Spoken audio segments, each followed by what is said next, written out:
She was created.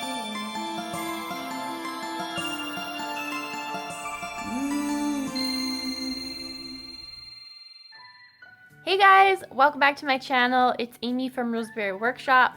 I have been MIA from YouTube for about 4 weeks now, so I'm long overdue for a new video, and I have been working on a big side project and I'm finally wrapped it all up. So I'm hoping now that it's summertime and now that I have time again, I'm going to be making more videos.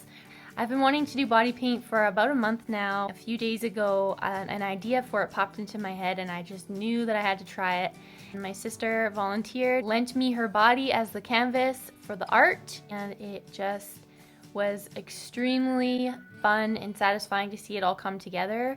You may have already seen it on my Facebook or Instagram. So if you enjoyed this video, please don't forget to give it a thumbs up. Tell me in the comments what you think about it. I will see you in the video.